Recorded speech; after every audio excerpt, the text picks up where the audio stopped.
so we'll get to see whether WWE can keep up their run of form. Won their first series of groups so far. LGD probably coming in as underdogs, but they still have a lot to be proud of from Spring, and I think particularly this top lane matchup will be very exciting to see. Fearless Draft, first game doesn't apply to that much, but keep an eye on that as we go further on. Horizon and Eyes, of course, likes of Zoom coaching for WE.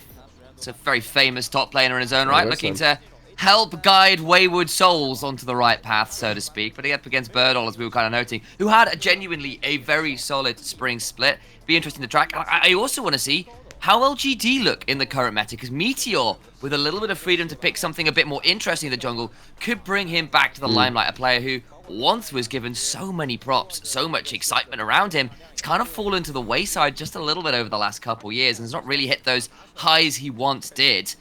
Bans have come flying on through. It's not necessarily something like the Skarner off the table, though, so that might just be a first pick. Suggests to me that WE feel like they've got answers. It's a very swift hover of that Darius. And it is Wayward who can play this champion pretty well. We just saw Qingtian play this the other day, though, and it did not go well. He got just individually down, kind of just a little bit diffed.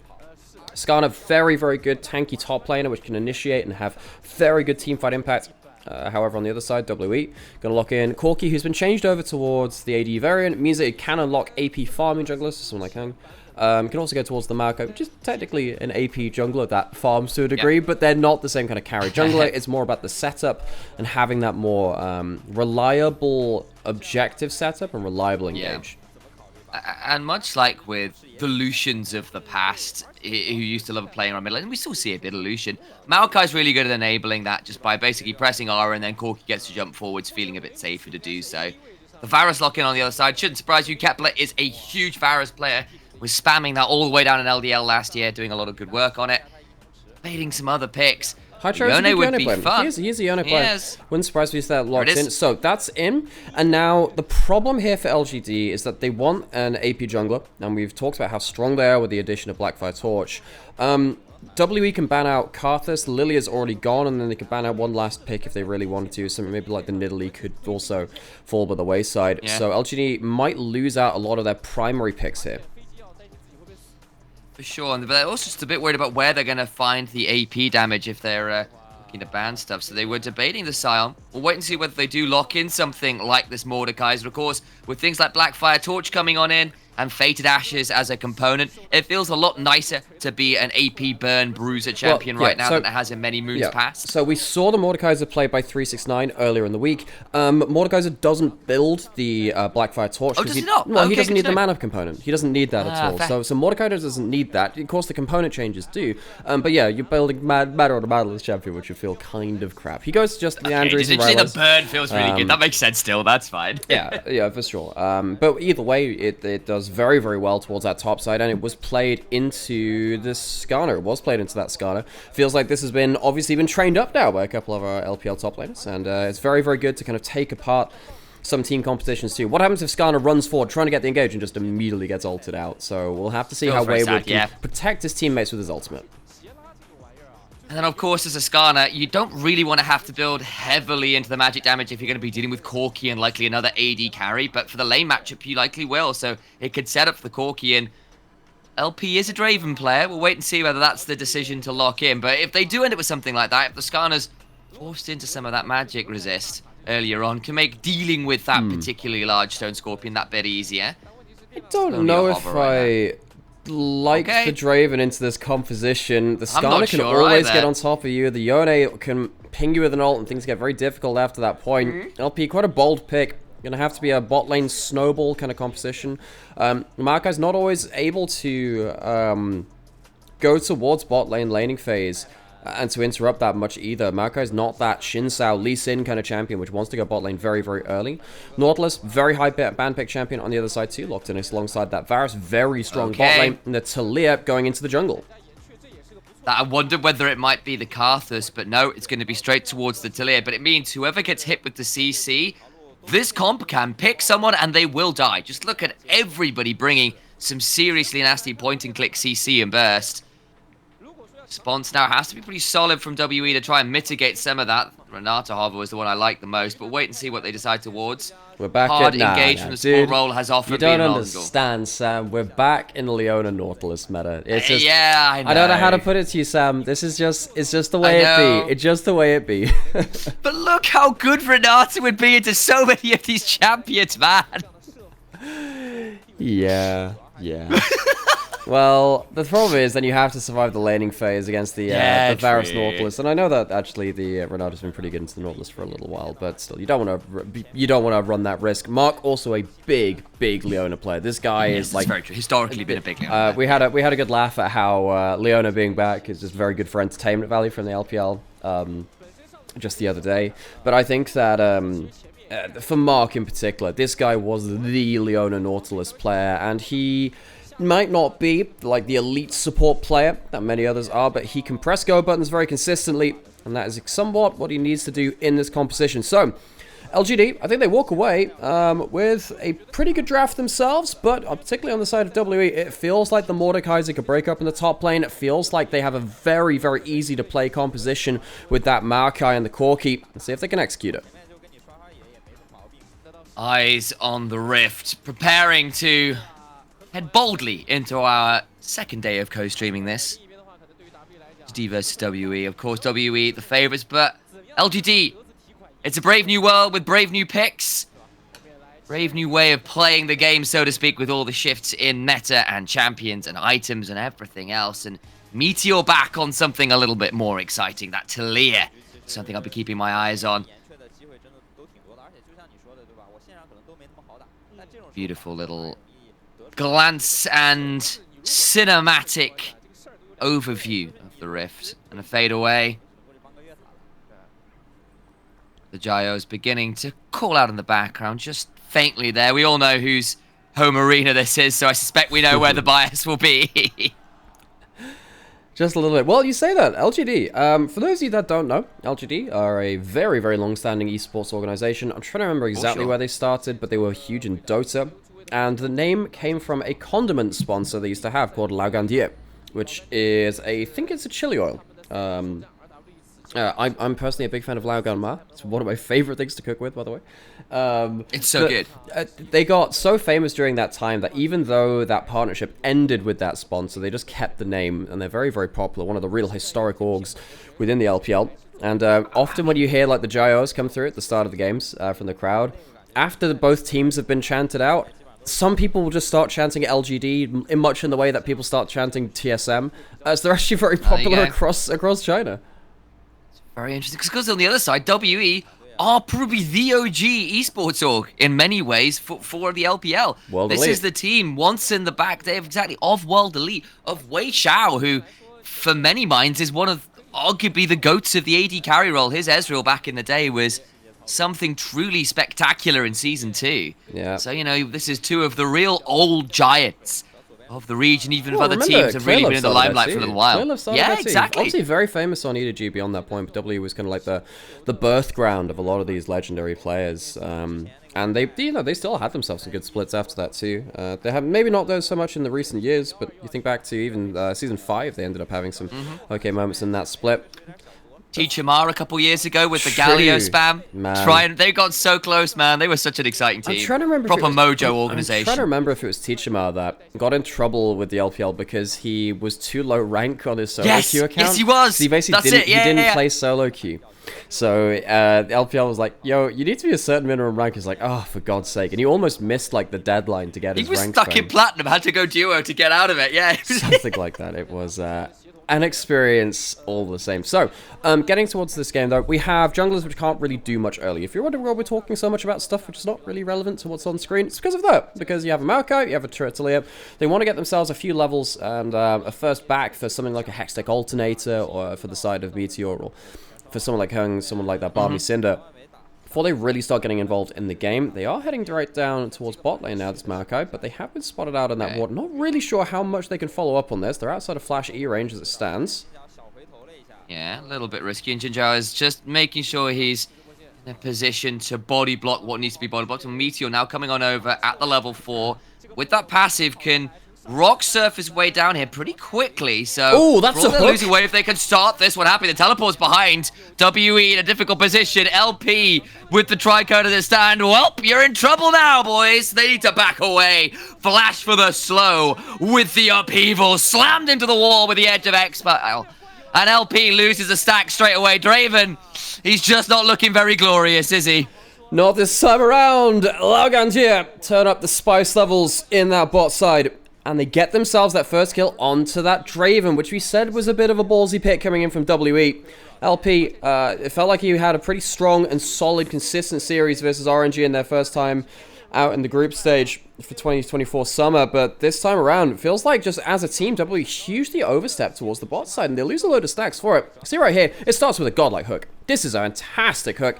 Lollipop's just behind that Leona, passes by them, hits the edge of the invisible hitbox that exists beyond every champion, and then after that point, you've blown so many summoners anyway. Very, very hard to get away from this. You can't stand and fight. You have to try and retreat. LP first to flash. I mean, there's not much more to be said at that point. I mean, the thing is, you look at the all caps whelp now, and you can't help but feel that one. Yeah, it's excellent. Dude, Munch and I on their first series had a blast just joking about that for a while. It was wonderful. It's so good. It's so good. But there you go. It makes me smile. I don't think it made LP smile, unfortunately. FNS was the last person to pull that one out. The Mordekaiser, apparently. LGD versus JDG back in the day. Gosh, that was a... Is that the last time it was played by... I think it's the last time it was played was, you know, by 369. I was about to say, I was like, it must be by W... Or maybe the last time that it's been seen in an LGD game or something like that. Yeah, something like that. Maybe just highlighting that like, hey, was a player I saw this 3 days ago. I feel like you just said, it's like, have they just not updated it? Is it slow? And also I called it out and stopped. 369 was playing it in spring playoffs too, so it's been around quite a lot, just at the fringes. When I say been around quite a lot, it has been present recently in particularly anti-tank matchups. Wayward got an XP advantage due to the teleport, which went down towards bot side from Birdall too. So while Birdall used that teleport, the right call, I think. Yeah, of course he did. I think he made the right call. This is now a very dangerous situation for top lane, because this is a bit of a mess now. This anti-tank champion has a lead individually against the tank champs.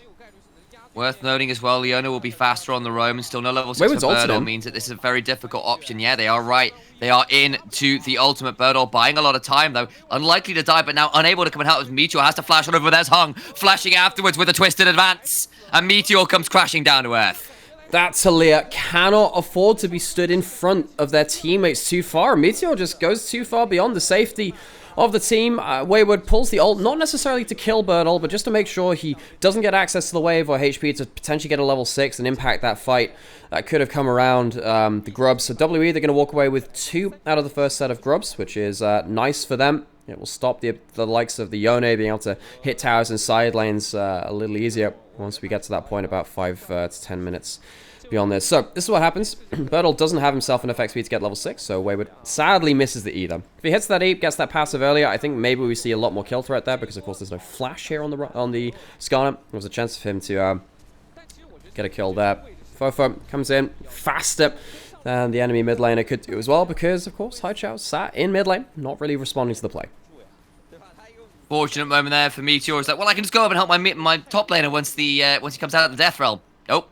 No, you can't. Of course, Mark was around the corner as well, and Jinzhou was just a little way away, so slight overreach there to play for the grubs. Just get one of them. It's an unfortunate kill to get back over. Missing the Mortal Steel Part 3. Doesn't manage to knock up Fofo, and that does feel like an action movie title, doesn't it? Mortal Steel Part 3. It does a bit. It does a little bit. I've thought about it like that before. It's coming, 2 brothers on a mission to on a cast. Yeah, the interdimensional cable thing. I appreciate that. Right, okay, back to the thick of things. Dragon spawned, but it's going to be interesting to see now with level 6s involved, whether the fights will become a little bit more spicy with that one too. W first to this, they'll be spotted over that Scuttle Shrine. No real movements towards this, though. Will be first Dragon over The big difference, and we've been highlighting this a lot on our cast recently, is about when 2 dragons are taken early without contest. That's when it actually gets a bit problematic. The first one, you can kind of split the difference. I think that's fine. But once you get to 2, it gives too many macro options later into the game. You can ignore later dragons and get some bonus for it. So Double E getting that first one and potentially forcing LGD to fight for that second dragon, that'd be a good win for them. I think you may have the right of it there. Meteor taking the opportunity, though, to just power farm on the Talia. The ultimate coming up from Hung to try and fight this one. We'll get the root down. Can twist it advance afterwards into the Brambles match. But Haichao is here. This is pretty deep. But the problem is, he's just so tanky. And Junjiao is here now, finally. But it's going to be a little too late, you'd think. But wait, they buffer through the solar flare. Hung just about alive for now. Twisted advances forwards. And it ends up being the 1-for-1. Both junglers falling. And the Marco's tanky, but not tanky enough to tank up 3 people with very extended engage range. Kepler, of course, playing the poke Varus. Already had a Dirk in inventory. Manages to follow up with a long-range arrow, one of the specialties of this champion. You can see the amount of damage that can come in across both sides very quickly. Fofo not going to get hooked there. Hid behind the minions there. And they'll be walking out to safety. Mark was also hanging around. We do often see that both supports kind of hanging around mid lane off vision from each other, waiting to see if someone oversteps. And fine for now, no additional action to be found. Okay then, we need to keep our eyes on whether anything's happening bot lane. Worth noting that Meteor once again on vision. A couple times now the observers have pointed out that Meteor on his traversals through his own jungle has kind of been spotted out. It's a slight cost. The first time cost the dragon. The second time now we'll note that there was an attempted look in towards the bot lane. Not really going to amount to all that much though, and come back to playing the laning game. What's going to happen with those lanes? We see Draven going back towards top lane now instead of towards that bot lane. Picking up that wave there, getting himself a bit of a freebie. Of course, LP, after getting shut down early, has had to try and restack some of that passive and try to get towards what we're coming to see as the new norm for Draven, which is the first item, Bloodthirster. It's no longer a crit item, it's just a lot of stats, and it gives you that overshield as well for you to just run forward and really just be brawlery with. So what is the kind of general path for a Draven right now? We are sort of setting up for a little grub fight, so maybe we'll have to... yeah, that'll become relevant a little bit later. But it really feels like you're going towards the Bloodthirst and then kind of the Infinity Edge, just because the amount of raw AD you get from both those items. Very, very important. WE, they do have themselves, again, all of their ultimates available. Most of their flashes, too. They can force a fight very easily. LGD needs to be careful about the corridors they go towards. LP going to try and flash onto Kepler, who gets over the wall and then cleanses a little later, but the fight can still continue. The Solar Flare lands onto the Nautilus, but it's buffered through with the Dredge Line. Wayward now stepping on forward, putting someone into the Death Realm. On the other side, Hung, low, but not down. I'm getting a little bit of a breeze there, but it doesn't matter, because Hung just about still alive. Wayward still in the Death Realm. Gets a massive 3-man pull as he comes on out, but now the Impale afterwards. The huge whirling death from LP, trying to get the kill. Another stun, but LP cleanses, stays alive, gets the cash in. On the other side, Hung is trying to heal up off the Krugs, but it's not going to change the fact that 4 grubs go the way of WE overall, only 2 to LGD. Grub buff mark hit, kill secured for the Draven. Largely a win for WE, but it is messy, messy stuff. It is, but I think this is a huge win for them all the same. They managed to get that shutdown, well, the cash in rather, for LP. He went from, what, 500 gold down abouts to 500 ahead. About 1,000 gold swing in the duration of this fight. Mark actually misses the initial engagement. I thought this would be problematic after that point. Kepler gets out. He's actually fine beyond this. He's a poke Varus. He can play from range, but misses that ult. I think if that ult hits, things change quite significantly. Also, you see the Yone ult missing. Great flash away from Hung. Very, very close to going down towards that arrow too. But if you imagine those 2's ultimates hit, maybe the HP difference wouldn't be as bad as it is at this point. The Draven ult getting huge, huge value actually onto 3-4 members with almost both parts of that ultimate. Big, big stuff from the Draven, even though there wasn't that much gold involved. Yeah, that's a big cash in to boot. And now you got that Bloodthirster completed. Of only 300 gold, but it's an amount that's pretty useful. The only thing is, did blow both the flash and the cleanse, and we've already said, look, bit of a risky composition to play the Draven into. So next fight, the Yone, the Talia, the Nautilus, it's just that much easier to theoretically punish LP. Fofo still down the flash as well, and 30-odd seconds until Ocean Dragon. You said giving over the first 2 dragons for free was really not a nice thing to be done. So you can see already LGD beginning to pause and play around bot lane. Meteor is here. Meteor is here, but what can he realistically do? He has that, of course, good items, as we've been kind of tracking those items recently as well. And he does have good setup. He has that Nautilus. That's going to be a big thing. I feel like WE, even if it's Maokai getting caught at this point, if it's on top of the Talia and the Nautilus, I feel like that is enough to finish off a kill. Not necessarily the best tank killing potential without something like Leandries from Meteor, but I think compared with... Oh, it's a bit of a miss there from Bertel, as we talk about other stuff as well. But yeah, really have to see W be careful now of this random pick potential. Feels like LGD do have damage in the right places. Meteor's not there. He's passed towards top side saying, look, we don't want to fight this right now. We're not in the position with HP bars and items. We're going to hold off on this one, but it does mean those two dragons go over. Meteor, I think, will be looking to instead set up for this Herald, which I can understand when you're into the double AD carry. Getting access to towers can be a little bit challenging. So deciding this is the objective they'd rather play for right now. Yes, and again, just keep an eye on that Nautilus hook. Keep an eye on that random pick potential coming through from LGD. Everything that will combo through. Be very, very powerful beyond that point. Whelp in the mid lane, trying to become a little bit more draconic beyond that point. Dragon kids are called dragon whelps, right? That's a thing. I feel like that's a that's exactly. That's with a H in there, but yes. Yeah, either way, we'll count that one. We'll count it all the same. We'll see that a bit later. Mark gets some honey fruit, heals up a little more. Teleport in from the Skarner. Herald going down. Down, taken. Now they need to see whether the fight afterwards is something that they want to play. Death Realm is already secured onto the Nautilus. Jin Zhao nowhere to go, running as far as they can. Fofo, oh, the catch! They need to unleash on the other side of it. Damage is decent back from Haichao, but just cannot find a kill. A last auto comes following through to secure him. And WE are just running away with every objective in the early game. Okay, so you know what I said about the combo being great? You can't do that onto the Mordekaiser. Already had the Merc Treads built up and could ignore bits of that CC chain and break it with the ultimate. It felt that LGD after that point, after they missed that initial kind of combo to kill someone straight up, they didn't have the staying power. And I think that's something you can see from this composition. They don't necessarily have the best consistent DPS. Yone struggles to stay in melee range against this composition too. Starts off with a hook not going great, but look at this, right? The combo comes through, but it doesn't land completely because Wayward comes through with the ultimate and stops himself getting burst out. There's a lot of damage off the start of this already gone. Meteor gets caught by a Maokai as well, which means that basically they're out of the fight, and the damage is just dead at this point. And that last auto flying at a weird angle. Corki knows what's up. That is a very, very dead Yone.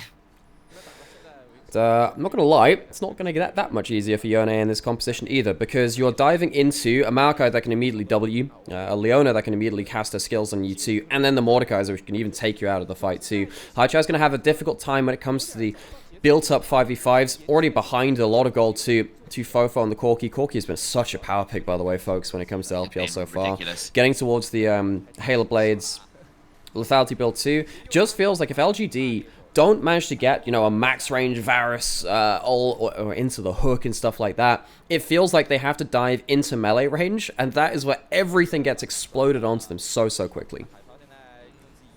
Like this, despite the changes, Corki still has insane amounts of burst. It's just a lot closer range than it used to be. Mark looking to come forward. Solar Flare. Force the flash out of Haichao. Mark walks forward and gets a summon of that, very easily so. And as we said, going to be a difficult game for this Yone. It doesn't help not having a flash either. Teleporting back to get this wave down here. You can already see how much damage. Yes, it's not AP poke Corki anymore, but we've just changed the damage type over to physical damage instead with this one. Fofo really doing a lot of damage. I want to talk quickly about Fofo too, because this player is one that's had a lot of champion pool issues over the years. He used to be like the only LeBlanc Azir guy. Then he became a really good Jace player last year, and then he added the Hui into his pool, and there are a couple of other champions. Feels like his champion pool has really started to widen over the last year and a half of play from what I knew of him. And considering we've just hit the Fearless Draft era, that's good timing, really, because I think players with those narrower champion pools are going to be pressured a lot more in this style of drafting.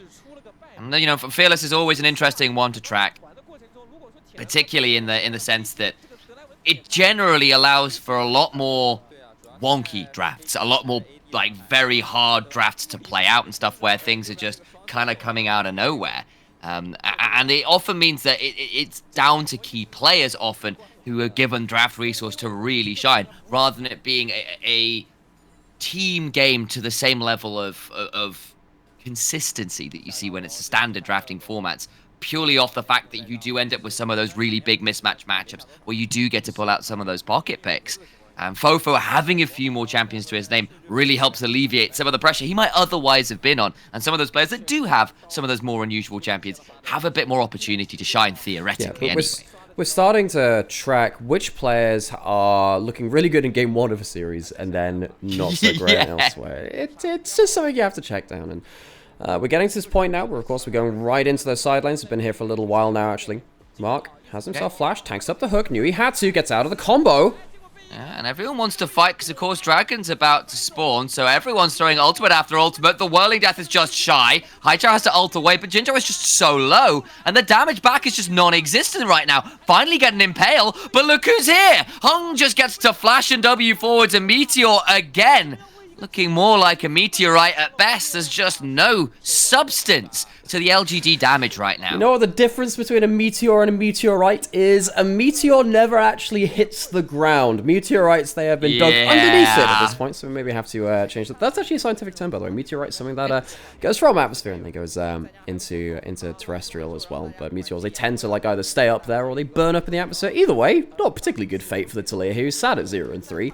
Real big... hit the ground 3 times, exactly. It's definitely a meteorite. Mark, though, on this Leona... the celestial entity himself, really liking how he's been playing out these team fights, and it's been really hard for LGD to get through him as well at the start of this. I really think that Mark on the Leona, it's a comfort pick for him, we called it out, and look how he plays out this fight. Gets hooked, knows he has to tank it, uses the W, and gets out of the combo with the Zenith Blade. Ignores that, means a load of the damage isn't down there. He's still there, free to tank up, free to look for his second round of abilities as well. I think the way that Mark plays this fight is genuinely game-changing for it. You see, he gets to survive through to his second round of cooldowns. It doesn't really even matter that he ends up getting impaled after that point, because he still has the HP. Gives so much of a platform for W's carries to play off of.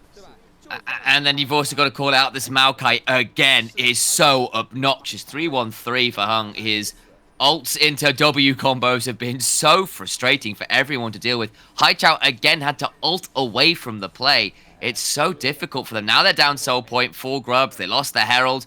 Every time they have to group up, it looks like a foregone proposition right now. Very difficult to manage indeed.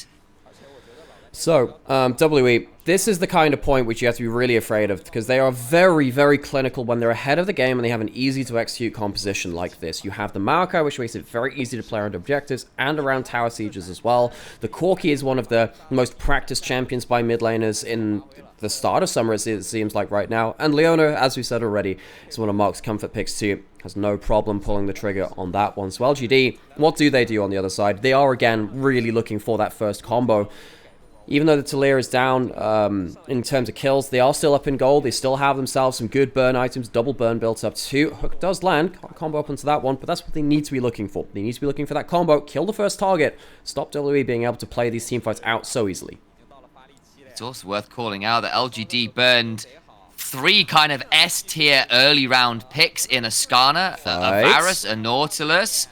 They're not getting that much value yet because you see these fights and they've just not been going very well for LGD so far. The Yone dies again, the Nautilus dies again, and WE just stand and deliver. They lose 2, they can move towards the Baron. LGD, they've got no more cards to play. They tried to look for that pick, but the Leona is too tanky. They just walk up in front of all of the damage and they get out alive. WE will get themselves the Baron off of this. I don't think there's going to be any contest. Maybe a Miracle Varus arrow. That'll have to be it. Does he have the W? Look at Mark. Does.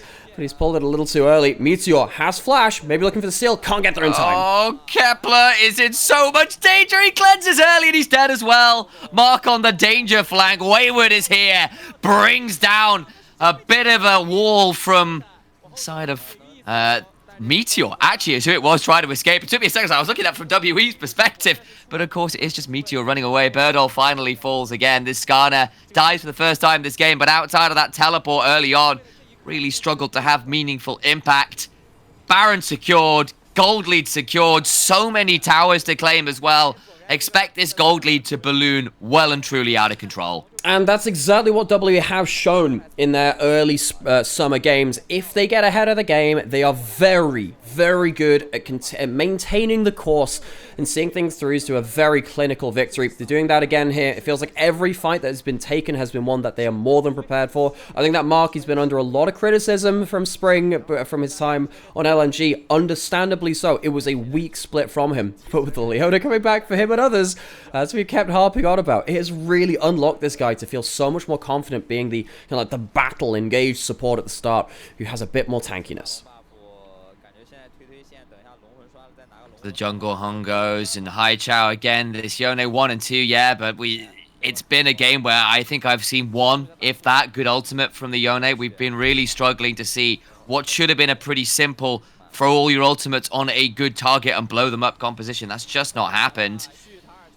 That the Mordekais are doing an excellent job of breaking apart the combos. Mark as well on a Leona, not falling into the traps we saw a little bit yesterday, getting picked off consistently.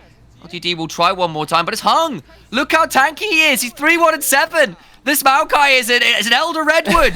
Bring a chainsaw. This is not that. It's like that. Have you made a decision on whether you'll engage yet? Decision. We've just finished saying hello. He's the ends of the Fangorn Forest at this point. Oh boy. Treebeard, if nothing else, I suppose. LP getting flashed on.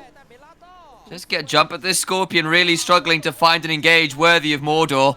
Birdall now in danger. The death roll comes up again. Meteor again turning into the meteorite. Put 6 feet under the dirt.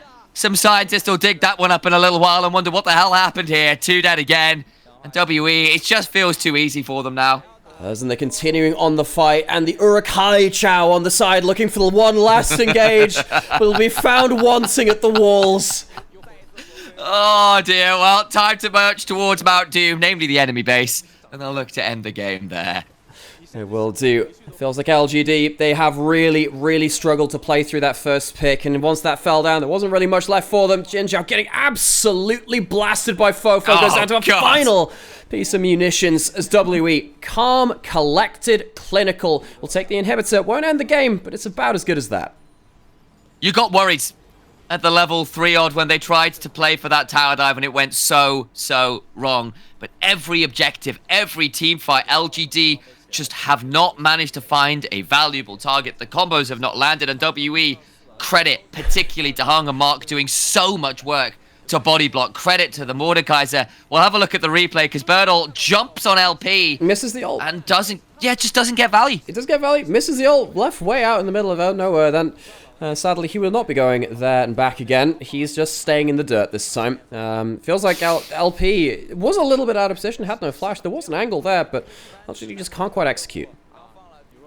Well, you know, if you gave Fofo a little bit more gold, he would be so great and terrible, but they just don't need to right now. He's 8-0-4. This Corki, very truly out of control. I feel like we needed another Yordle on the composition. Maybe we could have had a Tristana instead of the Draven, and then we would have had like the Merry and Pippin hobbits kind of hopping on the Maokai's back. That's Mark true. going forwards, tanking the stun. Draven would be a great He's hobbit. 1v3 right now. Mark, I think maybe going a little deep here. The sidesteps though. Oh lord, the damage back! Finally, we landed ultimate, but just dies in the process. There's nothing that WE can do wrong. They have so much gold, and there's no Smaug to punish him.